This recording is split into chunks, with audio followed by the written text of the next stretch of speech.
اللهم صل على محمد وآل محمد. أعوذ بالله من الشيطان الرجيم. بسم الله الرحمن الرحيم. ألهاكم التكاثر حتى زرتم المقابر كلا سوف تعلمون ثم كلا سوف تعلمون كلا لو تعلمون علم اليقين لترون الجحيم ثم لترونها عين اليقين ثم لتسألن يومئذ عن النعيم. صدق الله العلي العظيم. اللهم صل على محمد وآل محمد.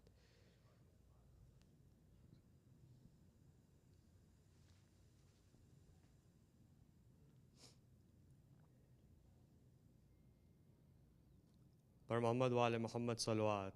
اللهم صل على محمد وآل محمد.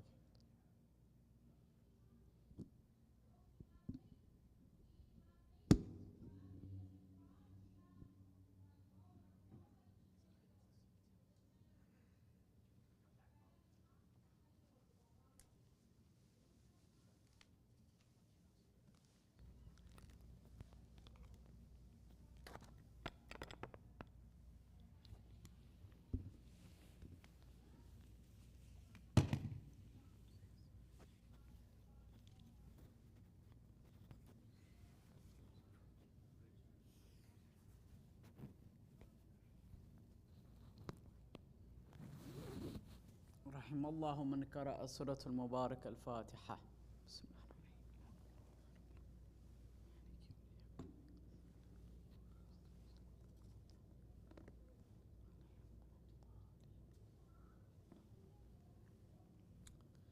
أعوذ بالله السميع العليم من اللعين الغوي الشيطان الرجيم. بسم الله الرحمن الرحيم وبه نستعين والصلاة والسلام على خيرة خلق الله أجمعين وهو رحمة الله للعالمين وهو أبي القاسم المصطفى محمد.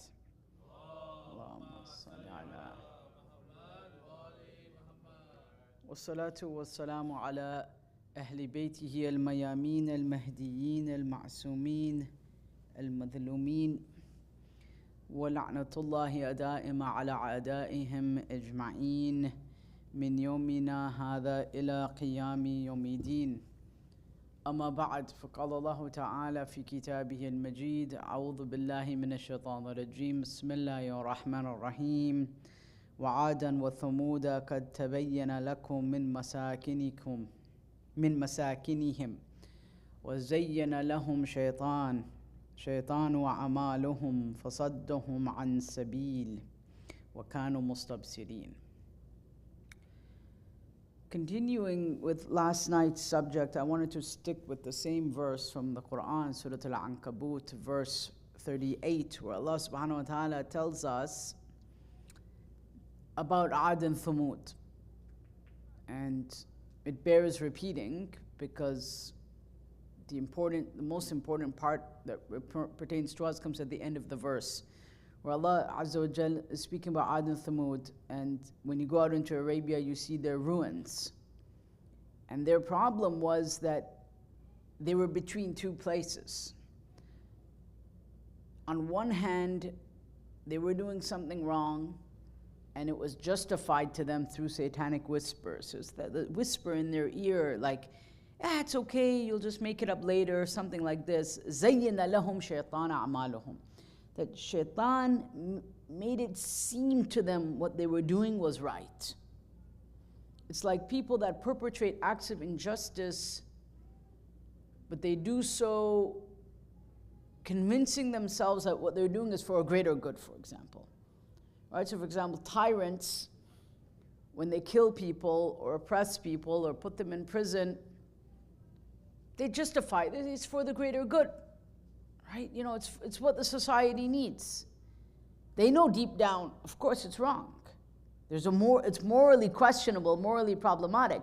زَيِّنَ لَهُمْ شَيْطَانٌ أَعْمَالُهُم. But shaitan has a way of, to put a crude maybe example, it's like putting makeup on a pig. Pig is still najis. You can put makeup on it, you can try to clean it up, take it out of the barn, but the pig is still a pig. And that's what shaitan does. And the sinful ones whose heart is open to shaitan, who don't work on themselves, who don't do muhasabah upon themselves, who don't constantly contemplate over their own self and their own spiritual development, they fall prey to this. And this can become a very serious problem, as we are about to see. وَكَانُوا مُسْتَبْصِرِينَ. And Allah subhanahu wa ta'ala says, and they knew, they had insight, knowledge. They knew full well what they were doing. Now, what we see when we look at the early history of Islam, so we're connecting moral, ethical lessons to the early history of Islam. Okay? When we look at the early history of Islam, we see a group of people that claim they were neither anti-Ahlul Bayt nor totally pro-Banu Umayyah. This is one camp of people. We call them the kind of the Switzerland of those days, this kind of alleged,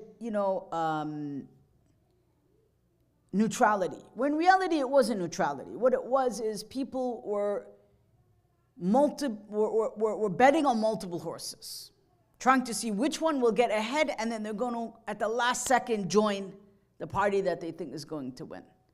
It was a complete allegiance of opportunism, a kind of utilitarian friendship or utilitarian allegiance, right? And Amr bin Hujaj Zubaydi was one of them. I gave the example yesterday that he wrote to Imam al-Hussein alayhi salam. He was one of the people that wrote to Imam al-Hussein, one of the signatories on the letters to Imam al-Hussein asking him to come to Kufa. And then on the day of Ashura, and in the days leading up to Ashura, he was commanding or leading part of the army of Ibn Ziyad and Yazid, the Yazidi forces. It's quite interesting. But there would be other examples like this. Abdullah ibn Umar, Abdullah ibn Zubayr. There are another two very interesting examples, right? Both of them were children of companions of the Prophet, but had a very lukewarm, non-committal relationship to the Ahlul Bayt. Both of them knew what Imam al-Hussein was doing, but they were just kind of like, wish you all the best. That's about it. It's very interesting. They grew up with Imam al-Hussein, they knew who Imam al-Hussein alayhi salam was, but they were very non-committal when it came to him. This is a kind of psychological profile that we find in the early period of Islam. Of these people, like I said, we're speaking about Sa'd ibn Abi Waqqas yesterday, the people, I'm just going to pray on it attitude, right? These were people that could not commit completely to the school of Ahlul Bayt or to the Imams of Ahlul Bayt alayhim as-salam. And these individuals would go on to form an extremely important role in the ideological foundation of what would become Sunni Islam. This is not a sectarian argument here. This is a reality. I'm not presenting this as some kind of sectarian thing. This is how Shiism developed and Sunnism developed in its very early seedlings. People like Abdullah ibn Umar, Abdullah ibn Zubayr, everyone knows they had a kind of lukewarm relationship with Imam al-Hussein. They were sad after it happened, but they weren't there to support him in his stand against Yazid. It was kind of like, we don't know what to do exactly. And their fathers, not much more needs to be said about their fathers. Their fathers had a similar attitude, as we know, towards Amir al-Mu'mineen. And these are the individuals that end up forming certain schools. And Islam grows out of this. Certain visions of Islam grow out of this. And it's at a later point where it's kind of like, oh, wait a second, Ahlul Bayt need to become a more part of our deen. And let's bring them in now. But as we can see, Hussein ibn Ali alayhi salam was killed out of a vengeance for Uthman. Right? Uthman, the third Khalifa, was killed. Imam Ali was blamed for it, although interesting, Imam Hassan and Imam Hussein were there to protect Uthman. And Ibn Ziyad, in his letter, what does he write to Ibn Sa'd? He says, starve Hussein of water so he should die thirsty like Uthman died thirsty. Very interesting.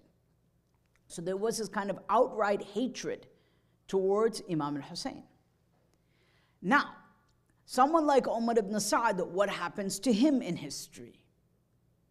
Again, history seemingly has a very, by history I mean the history written by others, not necessarily by Shias. Some people accept his hadith. Interestingly enough, Dhahabi in Mizan al-I'tidal and other scholars of hadith, of the narrators of hadith, in fact say that Umar ibn Sa'd is technically a reliable narrator. But he participated in the killing of Hussein. But he's not technically to be blamed. But. Again, it's somehow when it comes to the Imams of Ahlul Bayt, there's always a but at the end of the sentence. There was a but with Abdullah bin Umar, there's a but with Abdullah bin Zubair, there's a but with Sa'd ibn Abi Waqqas, and Umar ibn Sa'd is obvious as to how that story ended. And thus, it is no coincidence to see that two streams of thought and ideas and understandings of Islam would grow out of this. You would have Tashayyu' and Tasannun or Sunnism. Sunnism and Shiism. And I'm simplifying this, but these are in differing attitudes towards the Ahlul Bayt alayhim salam. So some people just viewed the Ahlul Bayt differently. They didn't see Ali ibn Abi Talib in the way Ammar ibn Yasir saw Ali ibn Abi Talib alayhi salam. Ammar ibn Yasir is very different from Sa'd ibn Abi Waqqas. Stood by Imam Ali at every turn. Both of them were companions of the Prophet. What was the difference between them? So clearly, even among the companions of the Prophet, there were different perspectives of how they viewed Ali ibn Abi Talib. Who was he? Who was Hassan ibn Ali? Who was Hussein ibn Ali? And it's not that they did not know about his status. They did. But they didn't know how to square that with their other family alliances. They didn't know how to square that with their own maslahat, with their own financial, social, and political interests. When the time got tough, they weren't ready to put that aside and put the Imams in the front. They were what you would call friends with interests. Simple as that. Abdullah ibn Umar was a friend with an interest. Abdullah bin Zubair was a friend with an interest. They were the people that only show up when it's something that they can benefit from.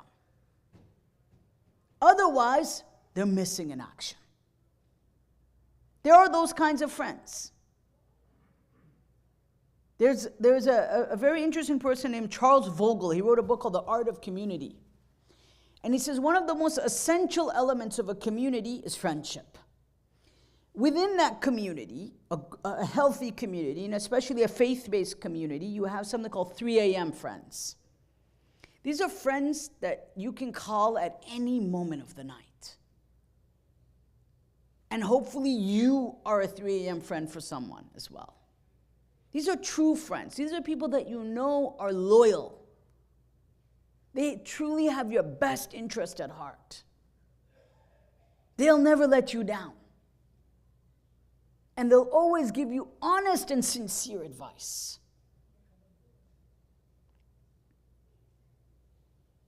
These other individuals that I mentioned were not 3 a.m. friends for Imam Hussein. And thus, the tradition of Shiism as it would develop would not treat them in the same way as other people. It is not an insult to them. It is just simply saying, look at what the historical record says. Their relationship with Ahlul Bayt was not the same as Ammar.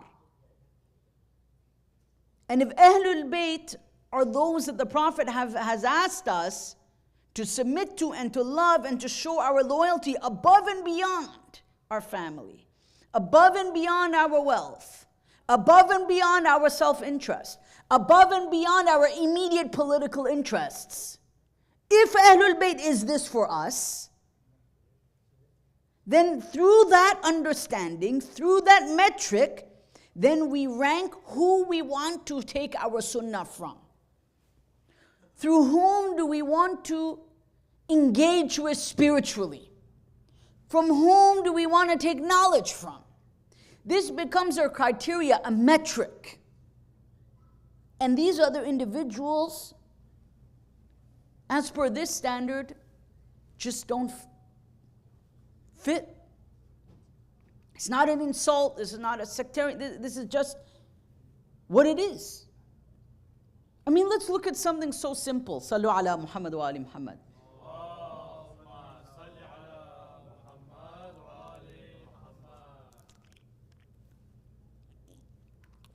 Let's look at something as simple as the right of a Muslim.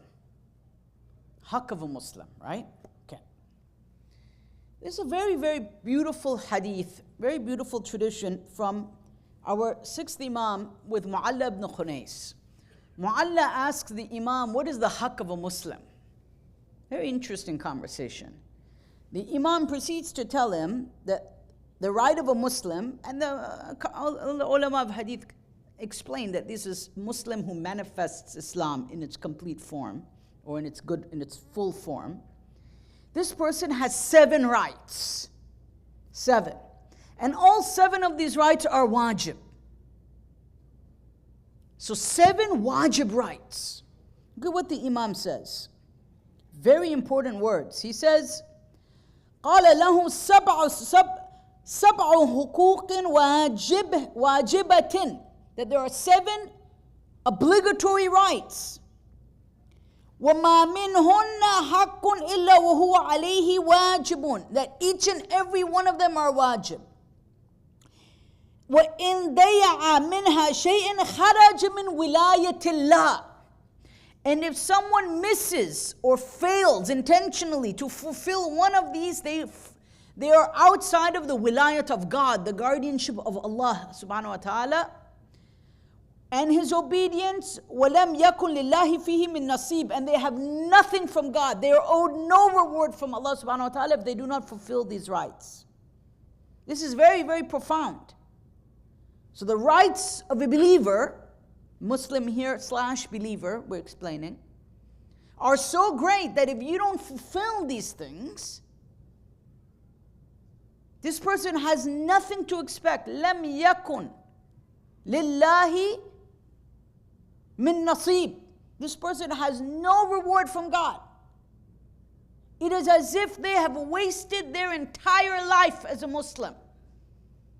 That's very profound. Because the wilayat of Allah, which is God's ultimate power over us, His guardianship, His care, His love, His obedience, all of this is encompassed in the word wilaya, is transmitted through something known as social wilaya. The social contract in Islam. Yes, we have, but not the Rawlsian one here, of course. We're speaking about the social contract according to the A'imma, which is the wilaya bain al-mu'mineen. The wilaya that there is, or walaya, we would say, not wilaya, because wilaya is imara, is imara,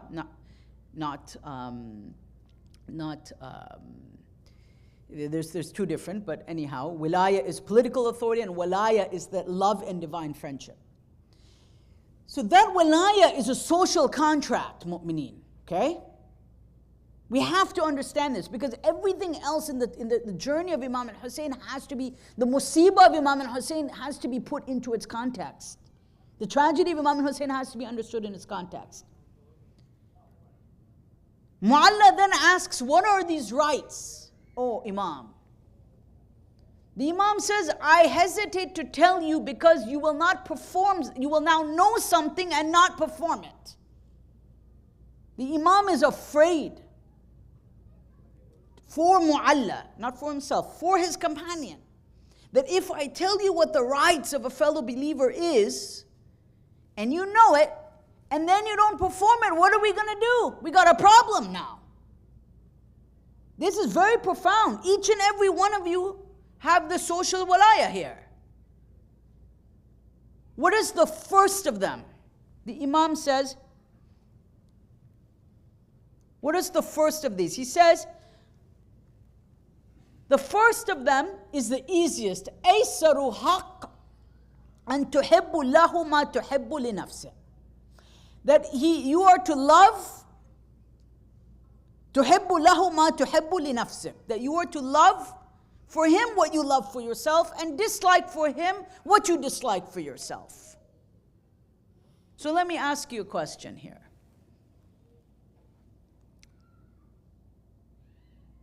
To starve a 6-month-old baby and to be the commander of the army that starved a 6-month-old baby, this is just simple humanity. This is the easiest thing that someone can do. No one here would want their baby to be starved to death and then slaughtered like an animal. Yet the commander of that army, Umar ibn Sa'ad, can somehow be a reliable narrator in hadith.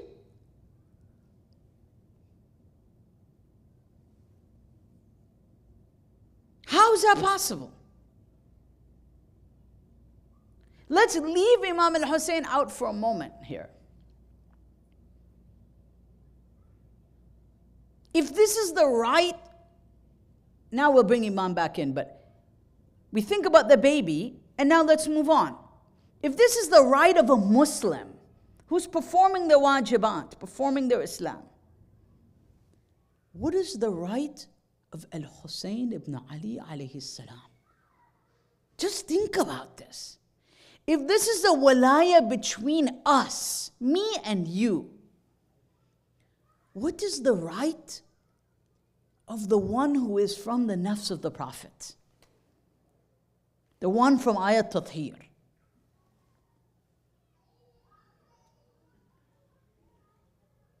If to violate the right of your brother next to you or your sister next to you breaks the wilayat of God, then certainly the one who does that to the grandson of the Prophet or the daughter of the Prophet, Fatima Zahra alayhi salam, Allahumma salli ala Muhammad wa ali Muhammad. I leave it for you to decide. You logically let it process. But the point is here, what's the moral lesson? What am I trying to convey to you in this very short time and short address and time that I have with you? We have a social, religious contract with one another. And we have to honor that.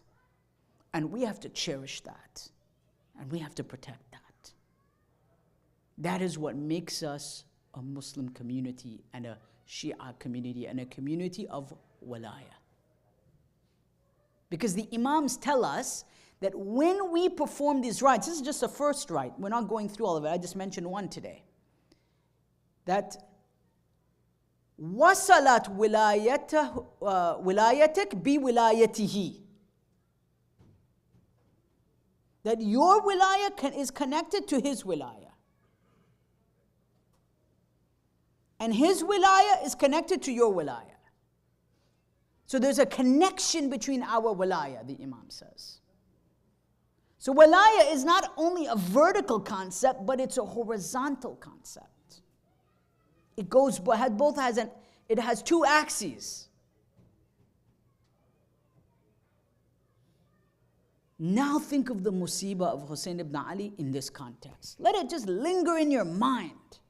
Why one would be brought to tears to see this individual in such a situation. But in reality, my dear brothers, this is how religion is misused by people. This is how politicians use religion. It's called pious withdrawal, right? Osama bin Zayd, the same problem.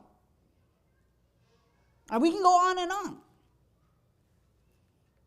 That somehow people find a way to politically justify the stay-at-home position.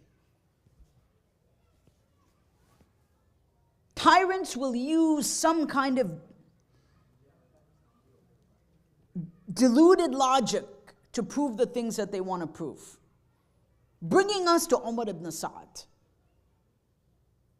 Did you know that he was there at the death of Muslim ibn Aqil? Umar ibn Sa'd had many chances to be guided in his life. Muslim ibn Aqil is about to be executed.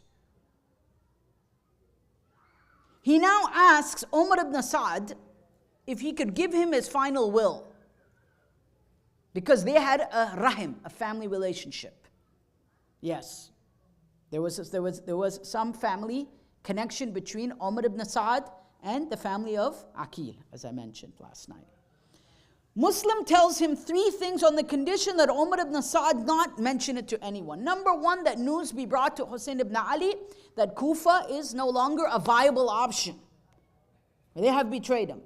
Number two, to pay off the loans of Muslim. Number three, to take care of his body after his death, because he knew that Ibn Ziyad would mistreat it. As soon as he finished, Ibn Ziyad comes up to Muslim. What did he tell you?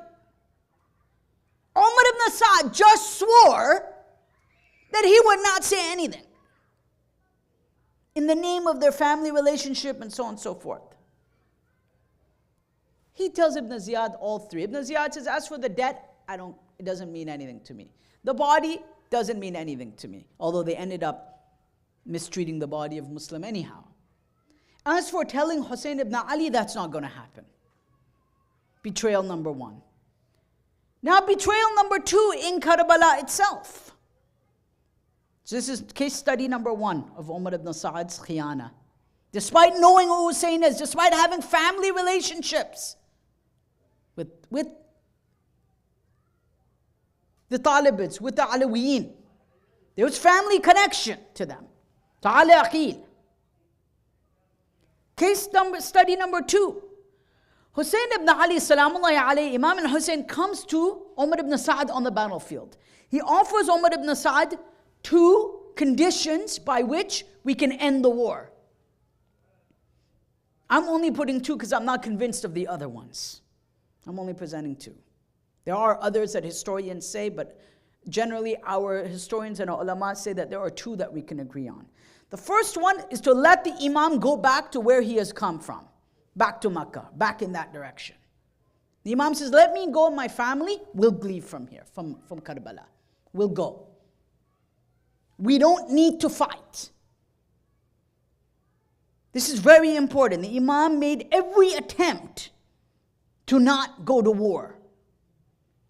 After knowing that Kufa was done, but of course the condition was he would not give bay'ah.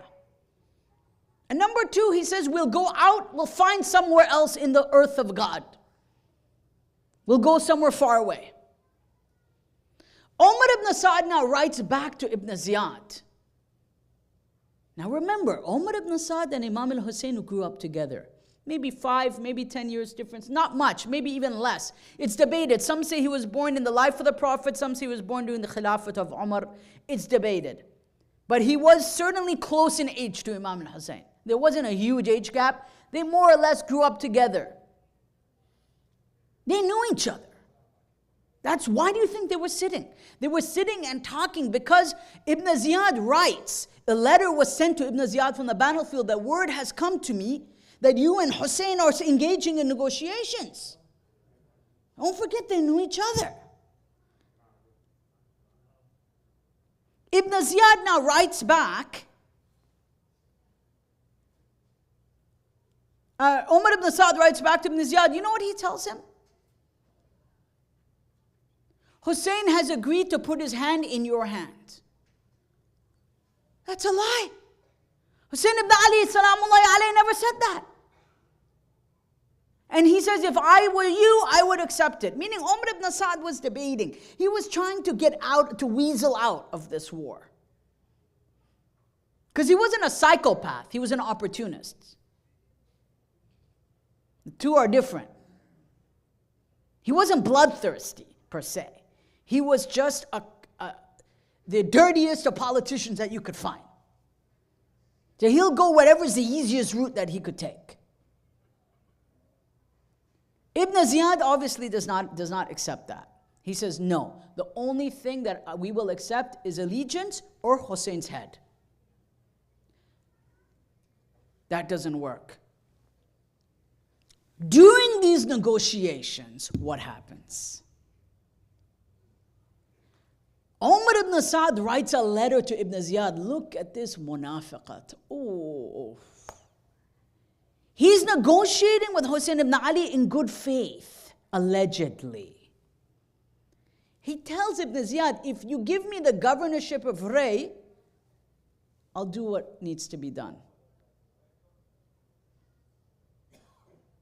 Meanwhile, he's negotiating on the side, so he's doing a side deal and negotiating with Hussein ibn Ali. These are not real friends, right? This is what I meant, friends with interests, with big quotes, not even friend. We won't call it a friend, acquaintance with interests. This is what they were. And their fathers were not far from this either. And then number 3. Hussein ibn Ali, salamullahi alayhi, Sayyid al-Shuhada, and Umar ibn Sa'd meet for a last time. This is very important to understand what happens. Imam al-Hussein brings 20 horsemen, Umar ibn Sa'd brings 20 horsemen. At the end, they tell everyone to stay back. The Imam goes forward. Umar ibn Sa'd comes forward. I don't remember who was with the Imam, either Abbas or Ali Akbar, one of them, but it's immaterial. Imam now puts a deal towards Umar ibn Sa'd that he could not deny. Like any logical person would not deny this.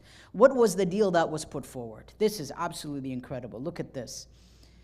So he tells him the following things. He says, number 1, the Imam tells him, do not fear God that you will be killing the son of Fatima, salamullahi alayhi, Fatima Zahra. Do not fear God. You know who I am, Umar. You and I got history. You know who I am. Do you really want to take this path? Because you know it's wrong. See, he's speaking to someone that they have a history. They grew up in the mosque together. Or at least they would run into each other, we would say. I wouldn't say they're friends in that sense, but they were colleagues or acquaintances. Umar ibn Sa'd is quiet. Quiet, doesn't say anything. Imam continues. Why? Well, first of all, why doesn't Umar ibn Sa'd say anything? Stop there. Why is he silent? Because he knows he's wrong. He could fool his troops. Do you know what he told his troops? Today we are fighting for al-amru bil-ma'ruf wa nahi an al-munkar. And we are fighting for the cause of God, and whoever is seeking martyrdom, join me to fight Hussein. Can you imagine? That's what he told them.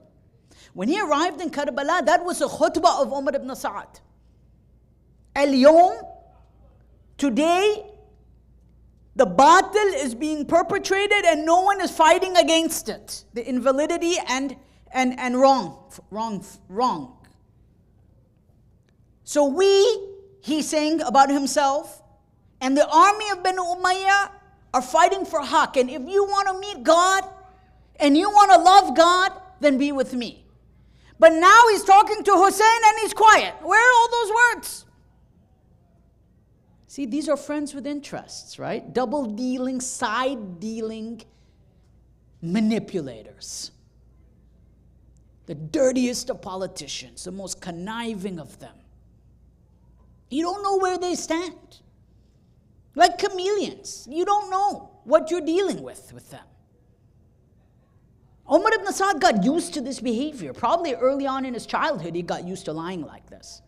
He could tell a lie in the morning and half-truth in the evening and, and a half lie or part truth again in the afternoon. Imam Hussein now tells him, what are your concerns? Umar ibn Saad says, I fear I will lose my home in Kufa. My home will be destroyed. The Imam says, I will build a home for you by myself. Look at the rahmah of Hussein ibn Ali to Umar ibn Saad, to save him and his family. He says, I fear my wealth will be lost in the Hijaz. You know what the Imam says? I will read you the Arabic itself because I think it deserves to be read. The Imam says himself here, Sallu ala Muhammad wa ali Muhammad.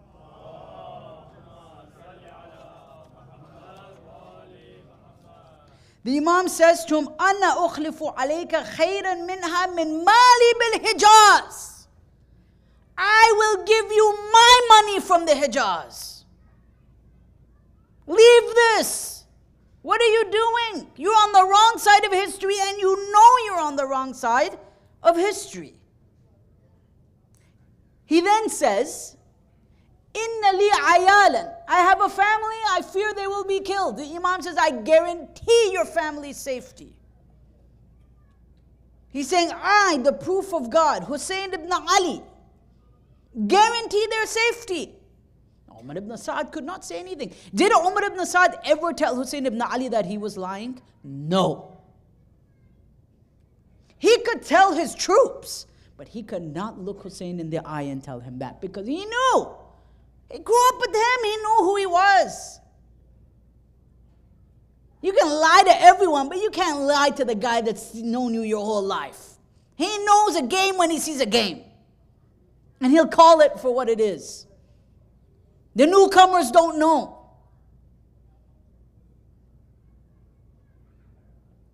The Imam offered him guarantee after guarantee. Umar ibn Saad stays quiet and the Imam says, may Allah slaughter you in your firash, in your bed. That was the end between them. May Allah slaughter you in your bed.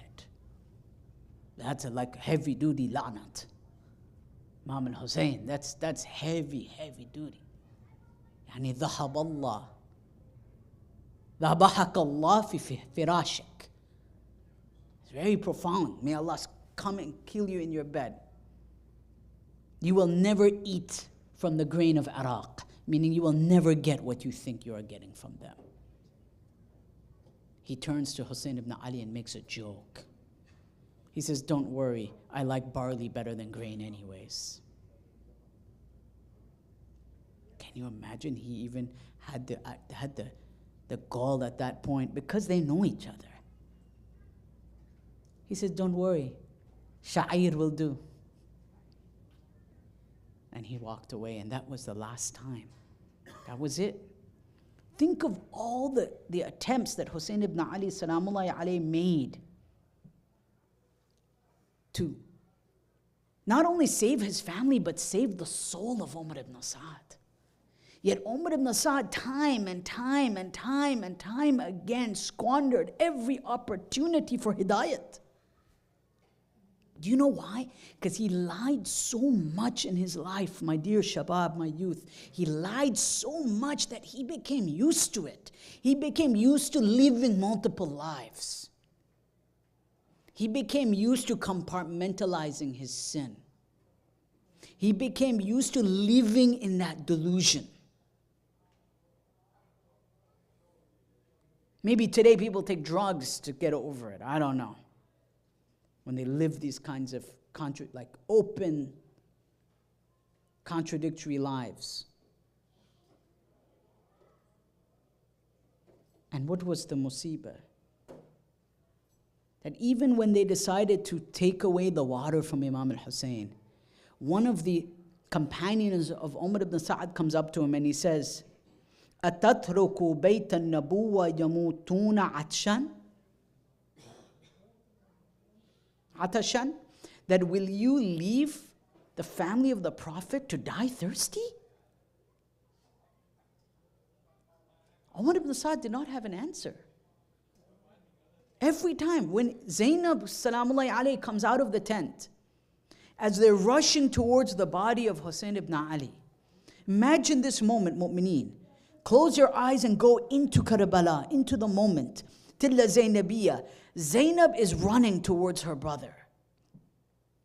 They are throwing rocks at Hussein ibn Ali. They're firing arrows into his head, into his throat. Zainab now thinks perhaps she's the only one who can save her brother. Kharajat Zainab min al-fustat. Zainab comes out of the tent. She runs towards her brother. And she begins yelling at Umar ibn Sa'd, telling Umar ibn Sa'd, oh Umar ibn Sa'd, will you allow my brother to be killed while you watch? And even in that moment, Umar ibn Sa'd turns his face away from Zainab with a tear in his eye, Tabari tells us. Yet we read even that as the Imam was fighting, and I will just end on this note here. As the Imam was fighting, Tabari narrates the following. The Imam is moving from right flank to left flank, from left flank to right flank, killing thousands of people. Umar ibn Sa'd says, Wallah, we have never seen a man like this. قُتِلَ أَصْحَابَ وَأَهْلَ بَيْتَ وَوَلْدَهُ. We have killed his family. We have killed his children. His children have been killed. His companions have been killed. His family have been killed. Yet the man is fighting like a lion. How are we going to put him down?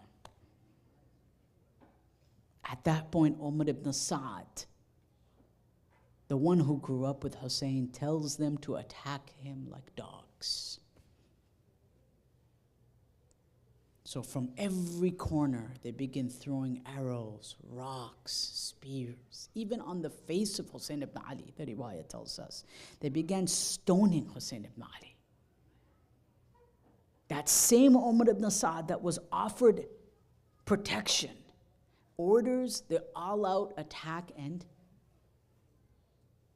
killing of Hussein ibn Ali. That is the musibah of the one who is taken over by shaitan. Ala la'natullahi ala qawm adh-dhalimin wa sallallahu ala sayyidina Muhammadin wa alihi tayyibin tahirin.